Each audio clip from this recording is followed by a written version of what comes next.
Hello and welcome to the collective reading for the Pisces full moon that is a partial eclipse. It's the first one in the upcoming nodal transfer, which will move into Pisces and Virgo at the beginning of next year. So this is an out of sign eclipse. The nodes are still in Aries and Libra, but this full moon is happening very close to the node, so it still counts. It's a partial eclipse. I'm going to be breaking down the astrology of the exact moment of the moon, and here in the UK it's at 3 a.m. 33 minutes, which is wild.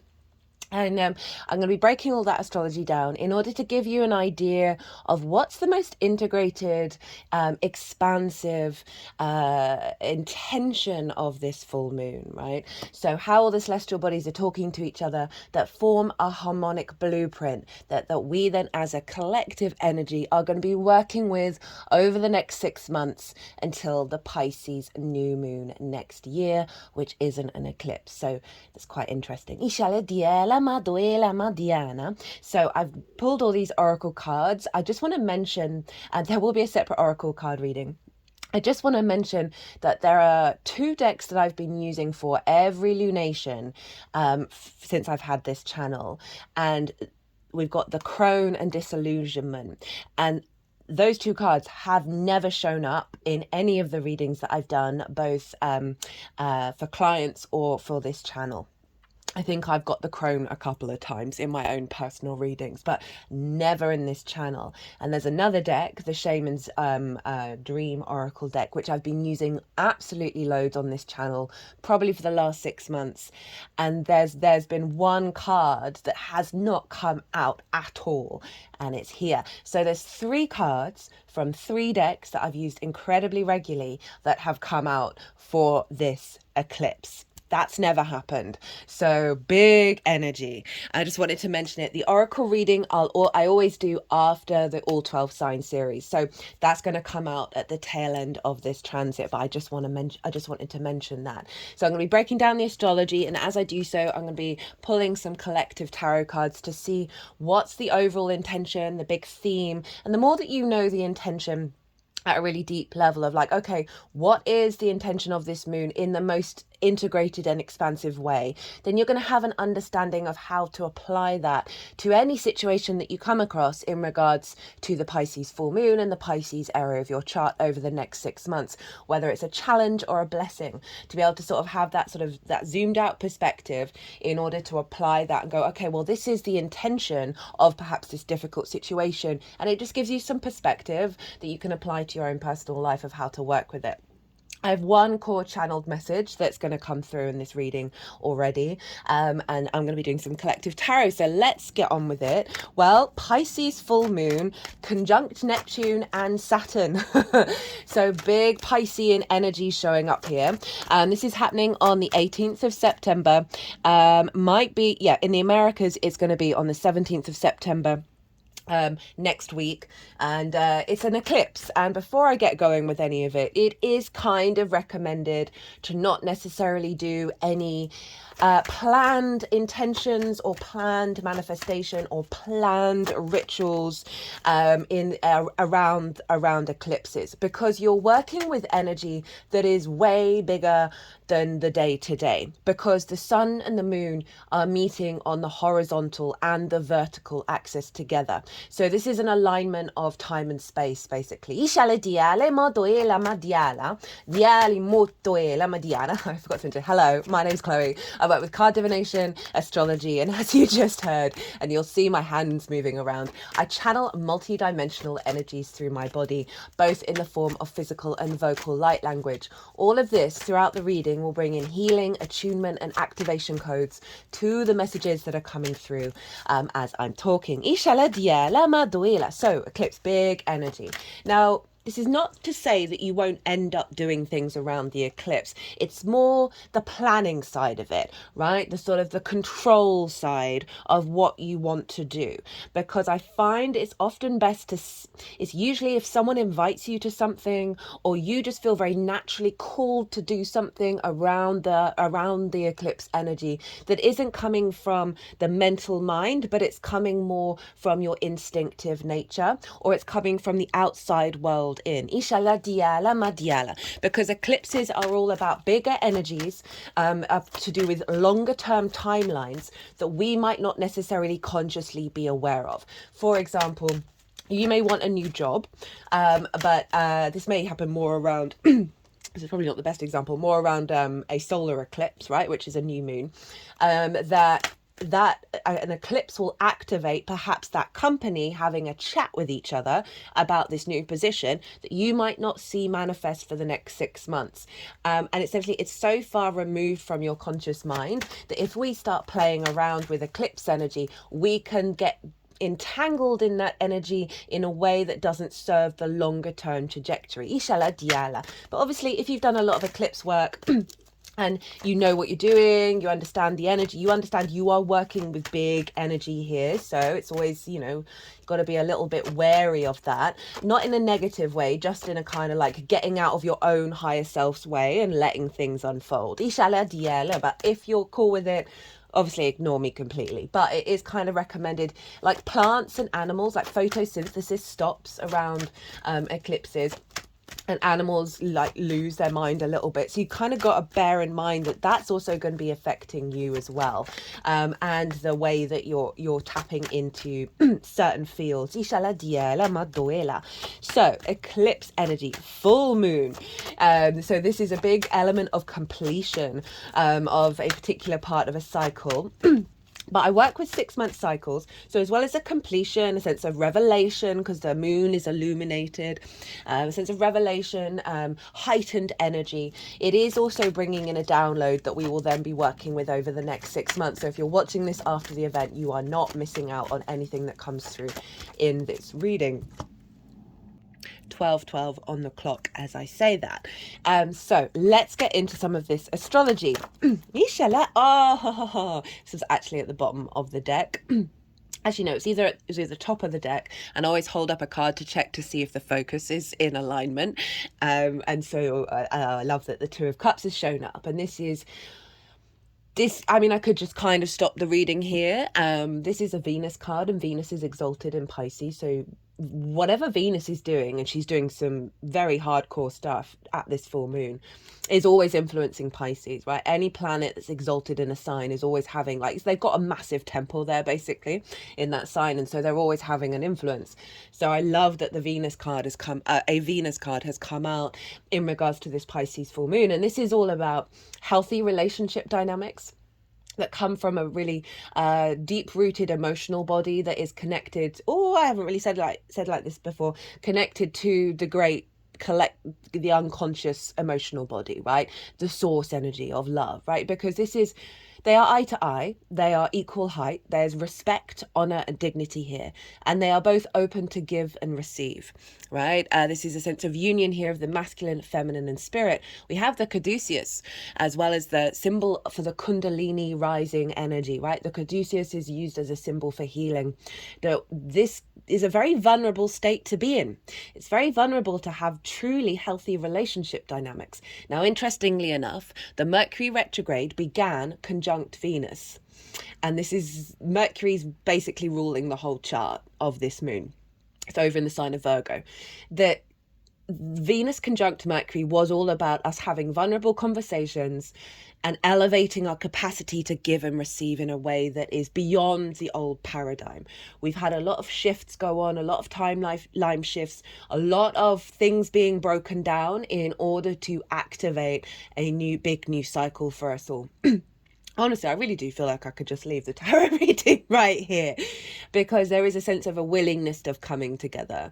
And obviously this is cups, so it's our emotional body, our intuition, our creativity, our imagination, right? Our flow state. So there's a real alignment coming in with this full moon. Remember, it's an element of completion as well as an activation code. And this is the first card of like, we're completing a level that has restricted our capacity to enter into this field. We've been doing that with the Mercury retrograde. We've been doing that with some other transits that have been coming up around reciprocity, and as I said, healthier, more quantum relationships. I like this one. I've just got a bit of green amethyst that I'm wearing as a necklace. It's wanting to go at the root of the caduceus, of the kundalini energy. So it's giving some really beautiful clearing, attunement and clarity in terms of the green amethyst around the root issues of healing and our awakening of our kundalini energy. So much of our kundalini energy is blocked because we fixate on sexual reproduction. We fixate on mating, on the romance and the love of it all. That's not me diminishing it. It's just we then prioritize our creation energy in a certain direction because it's so primal to us, right? And so I feel like this is an activation to help us integrate other ways of engaging with our creation energy that is going to create an energy around an energy around a sovereignty of self that means we are not connecting with others through dependence, through needing to fulfill a part of who we are, that there's a real coming together. Remember, they are equal. They honor and respect each other and themselves, and therefore they're able to do that with each other. So there's something about releasing a lot of wounds around the root chakra, that's around survival mechanisms and fear, where we can act out of scarcity rather than, okay, what do I really need and want in my life that serves to nourish and elevate me. And so helping clear some blockages around that into activating this higher level of connection. 11 minutes on the recorder as I say that. And obviously 11's 2. We've got, the Roman symbol that looks like an 11. Right, so Pisces energy, very non-rational, non-linear. It is that which is without boundaries, the ocean, with everything is connected. It's very fluid in its nature. And there is a rhythm to it a rhythm and rhyme to it rather than necessarily a rational reason, right? Rather than, it's not that there isn't reason, it's just not necessarily how we perceive our reality, right? Because things can just appear out of nowhere. Synchronicities and miracles that can happen that are so far removed from your possibility of imagination that they kind of blow our tiny little minds. And we're like, well, that doesn't seem rational. For ages, I've been saying with the person that I live with, because we just get synchronicities and weird stuff happening all the time, where I was sort of going, well, they would go, oh, that was so weird, that was so strange. And I would always say, no, that's our magical reality. This is not the odd things that are happening. This is all the time, everywhere, even if it doesn't look like a standard synchronicity. And so there's an energy around this with the Pisces, mutability, the ability to adapt and change. To mutable signs are very good with polarity and duality. They're in awareness of the light and the dark of it all, and how it's about choices and that we make and our fluidity through one state to another. And that Pisces energy, the collective water sign, and so this is the unconscious emotional connection that has between our species as well as the cosmos, of all of that. Memory, water holds memory, more memory than a computer chip, and so we have a lot of stored energetic memories in our water body, whether that be traumas or blessings, because so often when we're working with big collective energy with Pisces, we are working with both of those things that affect us, that do healing on the collective as well as healing on the individual. And so we've got this, as I said, the sort of more miracle, synchronistic, fluky energy of Pisces, sort of can be very romantic, very the desire to write poetry can often be a big thing. Dreams, doing obviously bear in mind it's an eclipse. If you're intuitively guided to do tarot or that kind of thing, watching your dreams. Oh my god, guys. This is making, see, I mean, this is that overflow, right? With this new alignment coming in, this is the overflow from the dove of peace, right? You see the dove there, and the water is pouring out into this. I mean, it could be a lake. It's a body of water, right? So that kind of Piscean energy. And this is the offering that the universe is bringing in. So as I said, an upgrade in our relationship dynamics, then a download that we're then going to be working with over the next 6 months to for our water body to be more in a state of deep healing that's allowing us to see the abundance and the overflow rather than the restrictions and the traumas.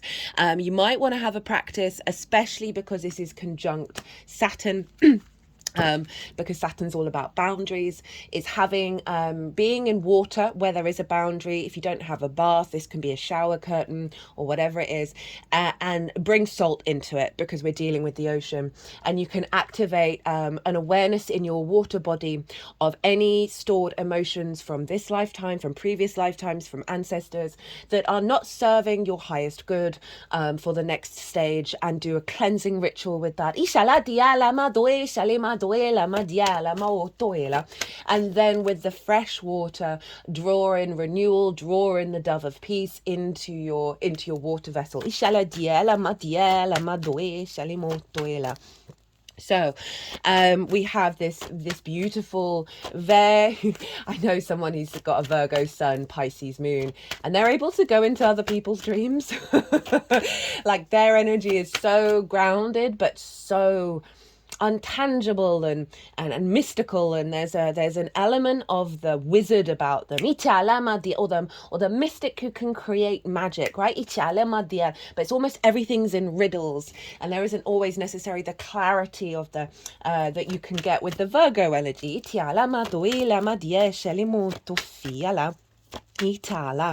So as I said, this moon is conjunct Neptune and Saturn, and they are both retrograde. Now, this for me, this combination with this full moon is a releasing of illusions that block our understanding that we do in fact live in a magical reality. That's the phrase that I use for Pisces and Virgo is practical magic, right? How do we realize that Pisces energy is practical, is rational, is very valid, right? Because we live in a very analytical, mental civilization right now, where people are getting stuck in their own dogma and not being able to be open to change in their perspective of how they perceive reality. So this combination is an elevation of our understanding of reality. Neptune is very much the mystic. It is very much about bringing different realities into our own. It is, for me, the point of source, all the dimensions, all the frequencies, all the realities, all the possibilities. And it can feel quite overwhelming. It can also bring in a level of delusion. But what I feel with the retrograde is it is a pulling down the veil around the distorted matrices that we are in. As I'm saying that, the Seven of Swords. These distorted matrices that have been very present, obviously, over the centuries, over the millennia, perhaps, in regards to the density in which we operate on a conscious level. We've had such a rise in consciousness. I know there's a lot of horrible things going on in the world, but the accessibility of people getting into metaphysics, into astrology, into tarot, all those things, and a lot of it starting to be backed up by, more and more reputable people who want to be objective, who are bringing information, as well as a lot of people from the 60s who've been doing a lot of science research in order to say, no, actually, all of this is valid. So that's Seven of Swords. I was just talking about the sort of the mental mind, and this is about the Neptune retrograde, and I love the Seven of Swords. Don't really understand why it gets a bad rep. It is the colour of the sun, and this figure is stealing away the Five of Swords. Sorry, just had to pause for a second. I had a tickle coming up, so obviously throat chakra clearing. It's dealing with the Five of Swords, which for me is the most difficult card in the tarot. It's about domination and subjugation. It's about the bully and the victim mentality loop cycle that we are constantly in. The sense of winning and being gleeful about other people losing, and winning at what costs. And the Five of Swords card, they're holding the Three of Swords. They've won the Three of Swords. Now this figure is stealing that away and is doing something differently and wanting to bring about peace. It's wanting to stop the war. Right, so we're moving outside of conflict, and I love that was coming up as I was talking about Neptune and pulling down the veil away from conflict, away from this density of dominance, right, of hierarchy. And it's stealing that away. We're going to have, Mercury is involved in this, so we've got the mercurial energy of the perception, the ideas that we have. that we're going to be able to think differently, that we're going to be able to incorporate into the 3D realm this perspective that we know that's there, that we can often find it a little bit difficult to implement it, to have trust and faith. Pisces can often be about faith because it's traditionally ruled by Jupiter, and Jupiter's all about knowing and faith in the bigger picture. So Jupiter's influencing this, which I'll get to. But there's this element of trust has been one of the core words that keeps coming up for me over the last not quite a year, maybe 6 months, where it just feels like everything that we've been going through, especially over the difficult transits over the summer, is all about trust. It's all about trust that even if the things aren't happening in the way that we would like them to, I've certainly gone through a lot of messed up karmic closing drama stuff over the last 6 months, that I wouldn't have wished for that. But coming out the other side of it, I'm like, I've leveled up so much. That's integrated. That's really cleared out a lot of that stuff through those difficulties. So this awareness of surrendering and being neutral and not in conflict with what's happening. And this is why I do the bigger picture intentions, because then when we have an awareness of that, we can apply it to those difficulties. That coming out the other side of of genuinely, truly, madly, deeply trusting in the universe. I had a cat go missing. Regulars, you'll know that I was talking about that on and off over the summer. Went missing for 5 weeks. The person that I live with pulled some tarot for their journey on the first day that she was missing. And she also pulled some cards for us. And the 3 cards for the cat were the 4 of Swords, the Ace of Swords, and the Chariot. Now, it turned out that 4 of Swords was 4 weeks of her traipsing around, going and doing her own thing. The Ace of Swords was when she all of a sudden started heading back and ended up for a week being in our neighbour's garden. And then the Chariot was as soon as I'd given them the cat trap, within 20 minutes, they were knocking on the door, like the Chariot, bringing her to us, saying, do you want her back? To which the answer was obviously yes. And the cards that we got to work with this, even though we were both losing our tiny little minds, because there were lots of details about this, of why it was a bit messed up, we got the High Priestess, we got the Hanged Man, which was Neptune, and Sagittarius, and the 2 of Cups. So essentially saying, you got to be there for each other, you got to surrender, you got to realize that what's coming towards you is part of your higher good. You got to get a new perspective and alchemize that process. And a lot of that was about surrender and trust. And obviously we went through a lot of periods of not quite feeling that and getting really grief-stricken and really like, oh my goodness. Got the Knight of Swords and the Temperance card showing up, as I just talked about the Temperance card. But I'm just bringing it in because all I could do throughout all of that was the best that I could do, right? Rather than planning and worrying, and really genuinely be open to the ridiculousness of the situation and how miracles are possible, right? There are some situations where you can only perceive that miracles would solve it. I kept so open to it all. But with the mindset, I can only do the best that I can in what's going on, and that came up in the Virgo new moon reading. And this is a doubling down on this, of having faith in how things unfold, having trust in it, even if it might not look like what you want it to look like. So we've got the Knight of Swords and the Temperance wanting to go over it, wanting to in particular go over the heads of the horse and the knight. Now, you can read the Knight of Swords in many different ways. What I'm getting from it is kind of fool's rush in, and the mental mind, the mental planning, the assumptions and the expectations that we have, and the actions that we take on those that mean that we might burn ourselves out and we might get into conflict, right? The clouds here are the same clouds as the 5 of Swords, and Temperance is going over this. And this is the other Jupiter ruled sign of Sagittarius. And this is about, we are going to be alchemizing the process of moving away from more the unintegrated energy of the Knight of Swords, right? And there's an element of doing things differently. We have the water going up into the cup. And so this is also about magic as well.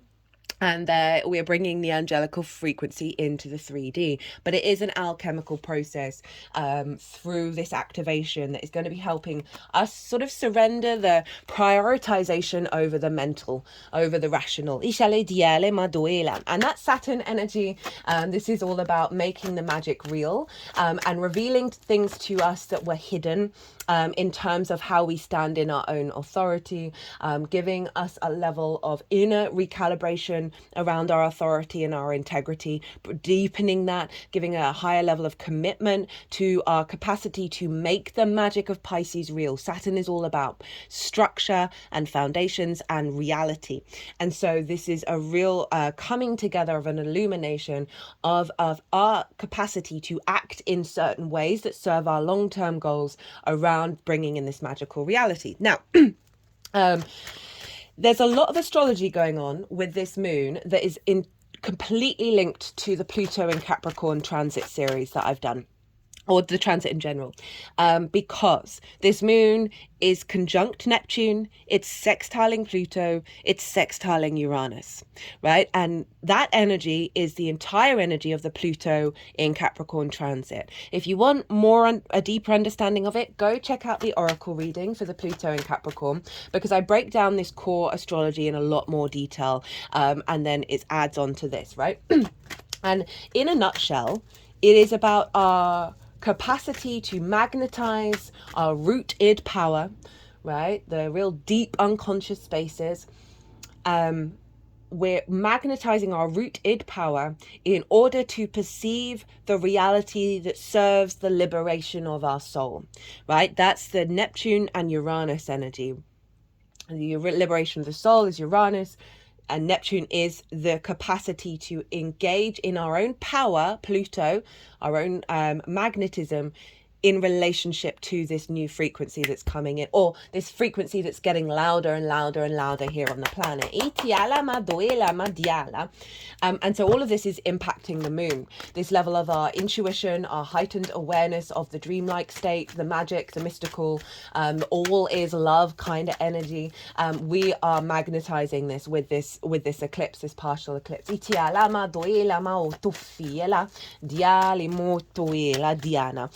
one of the core collective message that I want to bring in with this moon is one that I received from my guides and my higher self I had a birthday reading with this channeler who I absolutely adore, and she brought in a message from my guides, from my higher self, about the need to tap into the crystalline grid. So they're sort of hitting the gem, which is, can obviously be linked into crystals.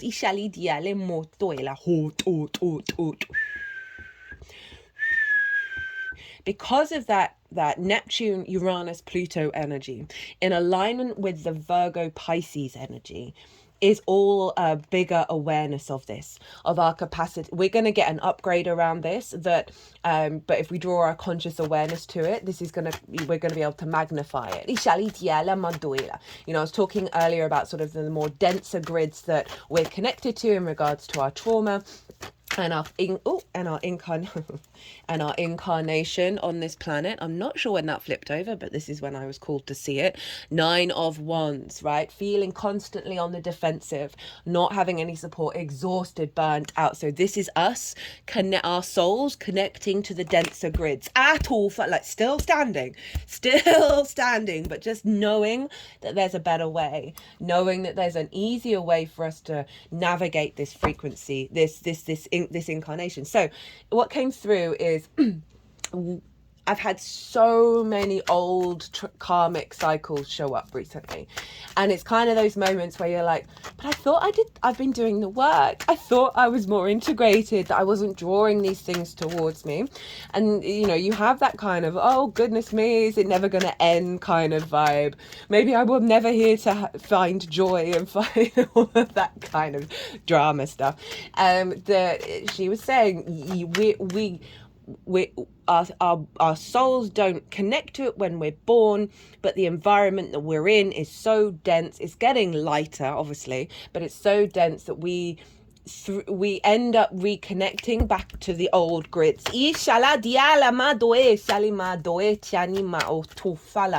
And I'm sure you've heard of the crystalline grid. I know I've certainly heard, it's not something I've researched, but certainly been aware of a lot of channelers that I really appreciate talking about this activation of the crystalline grid. And this is where we're headed. This is where the Earth's consciousness is headed. That don't worry, we're winning, or I don't really like that word, but we're certainly integrating the consciousness and elevating the consciousness wherever that takes us is wherever that takes us. That you might want to, this moon with all those 3 outer planets that are not visible to the naked eye, Pluto, Neptune and Uranus, all retrograde, as is Saturn. And Saturn's the binder between the unseen planets to the naked eye and the seen. It brings that galactic energy, that energy that goes beyond our solar system. It's not entirely linked to the sun because they're reaching outward, connecting to Saturn, who's then bringing that into reality, of our capacity of bringing into our foundational intuitive body a connection to that crystalline grid. So you might want to do some work on yourself, perhaps after having the bath and clearing your energy, or then activating, I'm now connecting to the crystalline grid of experiencing my reality, because all our realities are going to be different. And my reality at the highest good for my soul in this lifetime and in this timeline and in all current timelines. Whether you do that or not, I genuinely have an overwhelming energy connection to the fact that this is being activated. It will strengthened for us to be able to access it. So what else is going on? Apart from all of that, which is wild, the sun is over in Virgo, and obviously trining Pluto and trining Uranus. This is forming a kite formation, and the release point happens to be the sun. So this is really interesting. The vision and clarity, the animation and purpose and will of Virgo energy. I'm a Virgo sun, and I can say we're very good at facilitating the 3D world, right? We're able to see where energy, for me, Mercury and therefore Virgo is often for me very much linked into a flow. Mercury rules Virgo, and Mercury is about information, and everything in the universe is information, and it's how we interact, how it interacts with each other. And the Virgo energy is able to sense, both consciously or unconsciously, it all depends on the Virgo energy, where there are blocks, where there's entanglements. I always used to be really good at untangling necklaces, like those kind of little jobs where you're those sorts of things that that Virgo energy is very able to perceive where there's blocked energy. Now, it can lead to criticism and judgment, both internally and externally. That's one of the sort of difficulties of Virgo, and Pisces can be not having any boundaries, not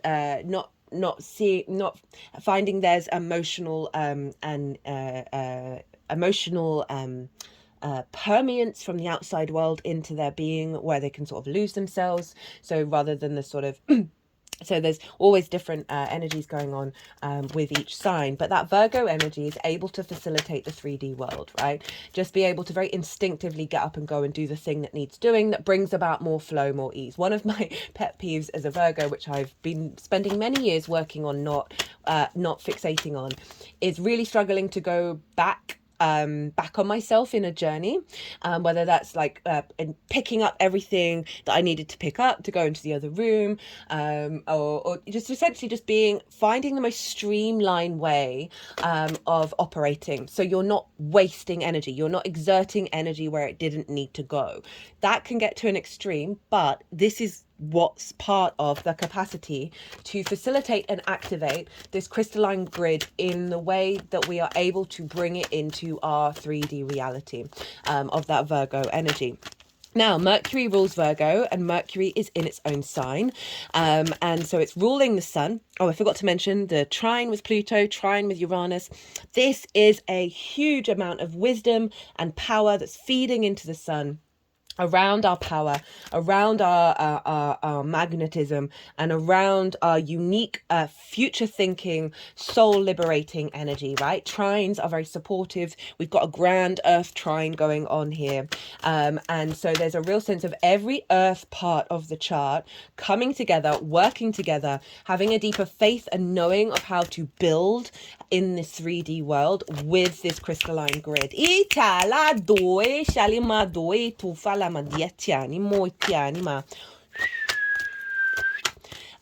So Mercury, the ruler of the sun. So this whatever's going on with the sun, whatever's going on with the ruler of a sign is influencing the sign that it rules. So Mercury is influencing the sun. Mercury is also influencing Jupiter because Jupiter's over in Gemini, and Jupiter traditionally rules this moon.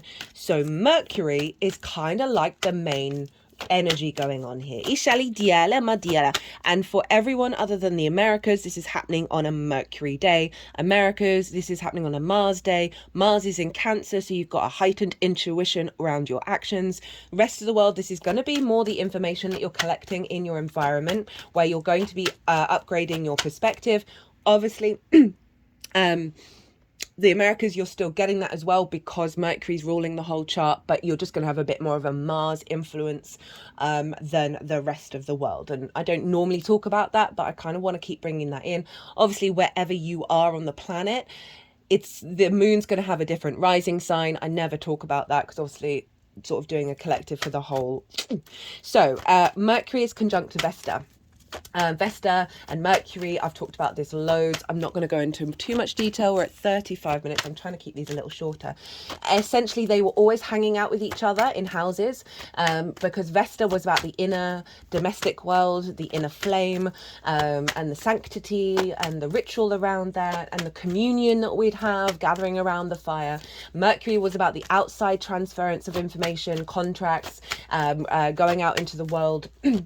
Ideas, sharing ideas, and Vesta was about the inner flame, and she for me is very much linked into wherever she is in your natal chart, wherever she's transiting, she's reorientating in whatever sign that she's in, that soul inherent contract with the themes of the house that that sign is in and what other planets are there. It's always a recalibration back to the purity of that soul contract rather than the distortions. And so this is influencing Mercury, it's influencing Saturn. It's a wide orb for the opposition with the moon, but they're still by sign in opposition.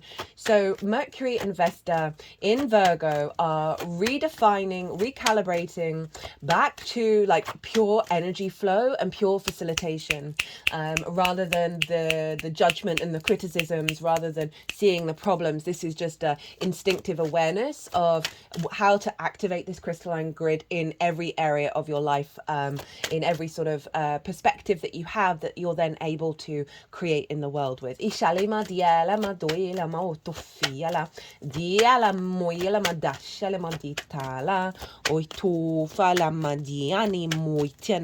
obviously that's influencing the sun, as I said. So Mercury is governing the sun, so heightened awareness. Mercury's in its exaltation in the sign of Virgo. Right, so its qualities of Mercury are raised on high. We've got the 5 of Cups in reverse, but I also feel it's in the upright, but I feel like that wants to go over with the 9 of Wands. Of old ways of looking at that. You know, if you think of the water body and the memories that we store there, there's probably a lot of grief that's being held there. And I feel like it's you know, in fact there's the 2 of Cups there, that it wants to be at the end of the reading as well, because we are recalibrating away from that grief, limiting our capacity to be in our emotional flow and create from a place of love. And it's the change in perspective, right? Very mercurial, that is allowing this of making more peace. 2 of Swords, which is a Libra moon energy. Ishali, making peace, stepping outside of conflict with around certain situations. I'm not denying. Look at all these cups. Hello, Pisces. Yeah, and that's came with the Tower at the bottom of the deck, which I want to bring in. So I'm talking about situations that it's not denying the emotional response. but it's being an awareness of what might the wisdom be behind all of that. I just know a friend of mine whose friend has died very suddenly. Like, these things are horrendous, but there's always going to be a wisdom, and it's difficult. I'm not trying to spiritually bypass, because this is not about, I had to really allow myself to feel the grief, feel the pain that I was going through around this cat, because it just seemed impossible that she would ever come back. She'd only been here 3 days. Like, why would she even stay in the area? I mean, her sister was here, but even still, had to allow myself to feel it. But so it's come with the Tower and the Page of Cups, as I was talking about a shift in our perspective around how we view these situations, right? The Tower is pulling down certain structures in our lives that do not serve us any longer, right? And this can be ideologies, this can be dogma, this can be emotional connections, it could be absolutely anything. This is Mars's card. Mars is in the sign of Cancer right now, so it's going to be linked around nourishment, nurturing, the moon, the intuition of things that have blocked us from really being in this energy. And it's not denying the grief and the pain of it all, and that we do live in very dense energetic fields. It's simply saying, no, there's another way of engaging with everything that doesn't dishonor whatever's been going on. And then we've got the Page of Cups wanting to go with this card. And the Page of Cups, as I said, Pisces card, this guy is, well, this figure even, is talking to a fish in a cup, and that fish is talking back. So this is an openness, an awareness to communicating from magic, communicating from love, from our intuition. It's the most happy page, right? Pages are very excitable. They've just got into the court. They want to learn new things. They want to talk to everybody. And so this is kind of the mentality that we're bringing in, right? Of really being open to the reality of our magical reality. But the page isn't jaded. So it's not going to be like, oh, well, if this intention, this manifestation that I didn't work, then I don't believe it anymore. Or a potentially really painful situation happening where you're like, I don't believe in God or the universe. This is not okay. This is horrible. We're just going to be finding a new language and a new way of communicating and understanding the synchronicities in a way that means that we're able to very quickly get the wisdom, right? And this is the Saturn energy conjunct the moon of like squaring Jupiter, by the way, who's all about faith and all about knowing, and in the sign of Gemini. And obviously Jupiter's ruling Pisces, so it's influencing Pisces. And that Jupiter transit in Gemini that I did, that energy was wild. And this is our capacity to shift and change and engage in lots of different information and really energize our ability to learn, to grow, to elevate, to have a deeper faith and knowing, and be curious and open and playful. All of that beautiful energy is feeding into how we're going to deal with this full moon and the things that are going to happen or unfold over the next 6 months. Obviously, eclipses mark big new beginnings and big endings. And sometimes they can be a little disruptive, but this is now going to be immutable signs. Well, obviously, the next, the Libra new moon is also an eclipse, so that's still linked into the last axis. And so that's the opposite Saturn, Mercury opposite Saturn squaring Jupiter of this deeper wisdom and our capacity to perceive and understand it. Now, I mentioned Venus.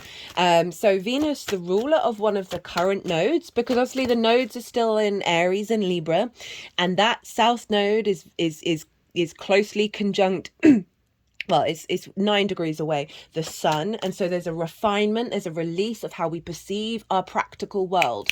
Virgo sun energy. Very esoteric, the south node is. It is about release, but it is about depth and a real quality of existence that's linked into the esoteric, metaphysical, not just the practical 3D realm.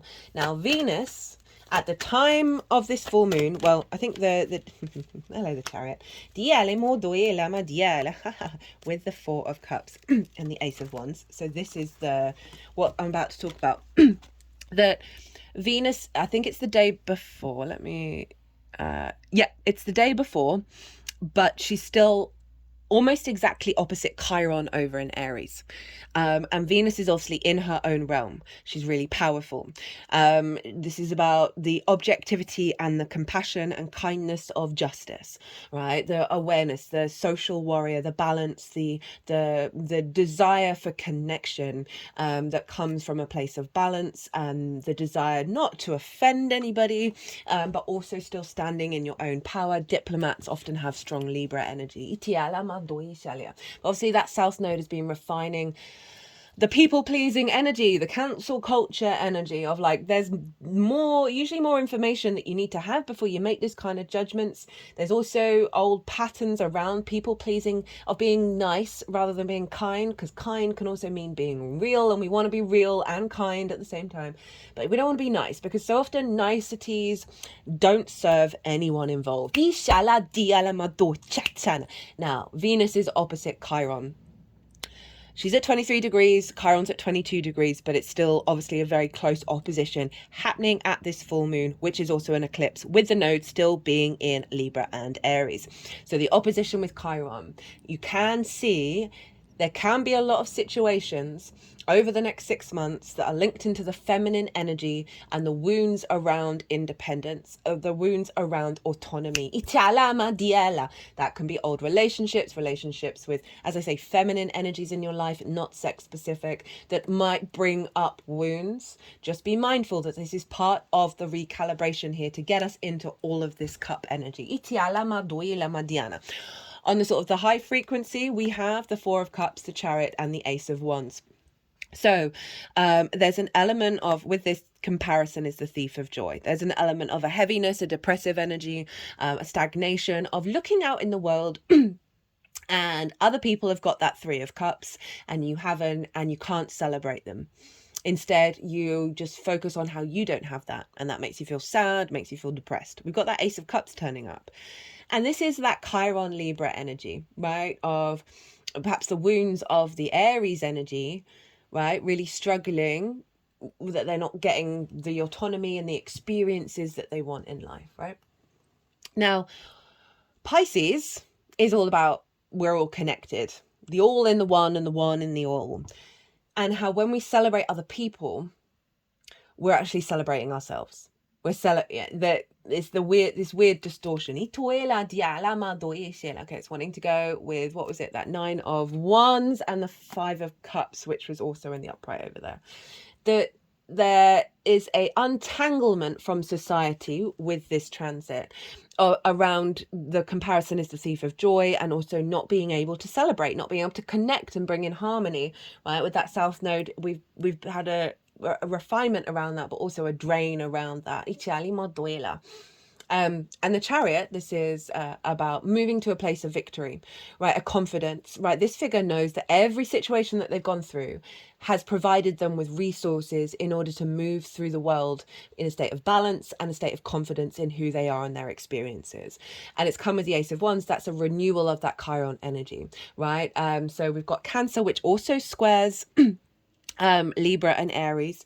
There's this element of the moon also ruling Cancer, of this activation here with that Venusian energy. This happens to be Venus in Cancer, of an awareness and a balancing and a sense of appreciation and value, right? A love and of all of this, of the wounds, that is a higher vibrational frequency of Venus.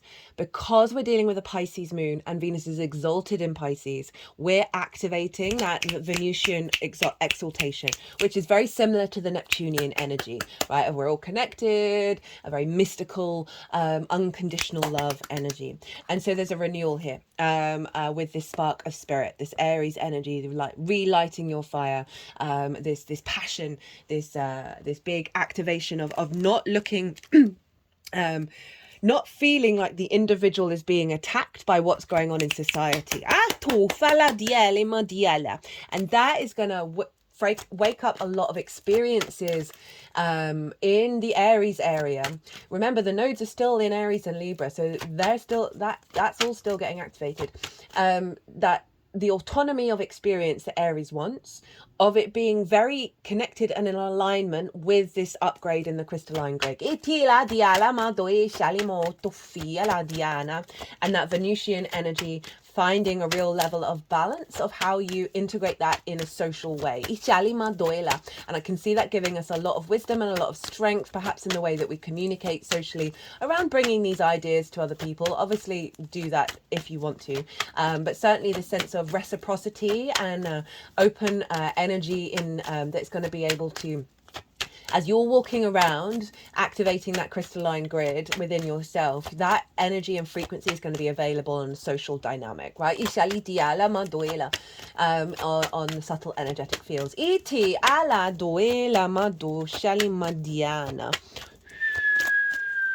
Right, let's get a final card for the reading.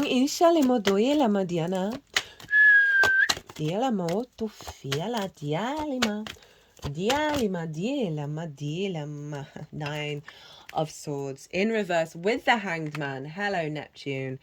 8 of Wands, 10 of Pentacles, and the Hermit. So, this moon, 9 of Swords in reverse, the Hanged Man, the Hermit, 8 of Wands, 10 of Pentacles. So, a release around not being in the present moment. This card is regrets about the past, worrying about the future, and completely disconnecting themselves from the present moment, right? Very anxious, analytical mind of how is this impossible situation going to solve itself, right? And thinking you need all the plans in order to figure it out, when actually what you need to do is surrender and go with your instincts. So this moon is helping release this, bringing in a different perspective that is more more enlightened. This is the Neptune card. And then we have the Hermit, obviously Virgo, where the sun is, that's allowing us to access our inner wisdom. Right, this figure has separated itself from society, but more from what society thinks of it and society's opinions. This is about not being influenced in a way that isn't in alignment with your natural frequency by the external world. Trusting in your confidence, your inner wisdom, and your inner power, and being guided by that light, right? Being guided by that crystalline grid. That's going to bring alignment into your life. Right, this is one of the fastest moving cards in the deck, along with the Chariot. This is a Mercury card, so there's messages, synchronicities, scenarios that are going to bring forth heightened enlightenment as we're stepping into this new timeline that is linked into our long-term legacy. Right, this is a city. They take forever to build, and so there's a sense of longevity. There's a sense of legacy here that is being shifted with this eclipse. Right, I'm going to leave it at that.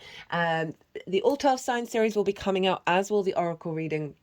I hope you enjoy it. I'm also going to be doing a little short to let everyone know who won the competition. And if you want a personal reading, my details are absolutely everywhere. And other than that, be good to yourselves.